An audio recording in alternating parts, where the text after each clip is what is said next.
మట్టి కట్టడం కండలేరు డ్యాం రాపూరులోనే ఉందన్నారు బీజేపీ నాయకుడు రమేష్. నెల్లూరు జిల్లా కండలేరు డ్యాంను ఆయన అధికారులతో కలిసి సందర్శించి అధికారులకు వివిధ నీటి సమస్యలపై విజ్ఞాపన పత్రం అందజేశారు. కండలేరు జలాశయంలో 30 టీఎంసీలు గ్రావిటీ దృష్టిలో పెట్టుకుని అక్కడ నుంచి వెలుగులోని చెరువుకి నీరు అందజేయాలన్నారు.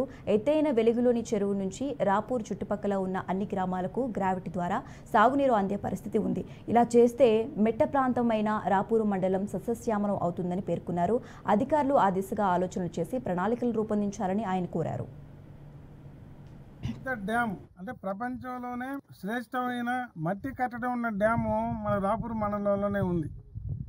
అయితే ఇదే రాపూర్ మండలంలో సాగునీరు లేని గ్రామాలు 80% ఉన్నాయి. అంటే రాపూరు మండలంలో ప్రధాన జలాశయం కండలేరు జలాశయం ఉన్నప్పటికీ కూడా రాపూరు మండలంలోని గ్రామీణ ప్రాంతాల్లో సాగునీరు ఇచ్చే పరిస్థితి వాస్తవ రూపంలో లేదు. సోమశిల నుంచి ఎస్ఎస్ కెనాల్ ద్వారా ఇద్దామని చెప్పి అధికారులు ప్రతిపాదనలు సిద్ధం చేస్తే అభయారణ్యం ఆటంకం మూలంగా ఆ ప్రాజెక్టు అర్ధాంతంగా ఆగిపోవడం జరిగింది. మేము ఈరోజు ప్రత్యేకంగా డిమాండ్ చేస్తాం.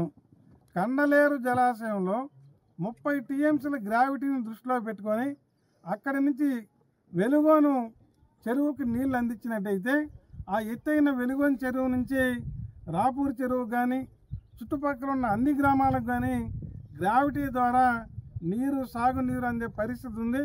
ఆ వాస్తవ పరిస్థితుల ఆధారంగా అంచనాలు వేసి ప్రతిపాదనలు సిద్ధం చేసి రాపూర్ చెరువుకి పైప్ లైన్ ద్వారా నీరు ఇవ్వాలని చెప్పి భారతీయ జనతా పార్టీ డిమాండ్ చేస్తూ ఉంది.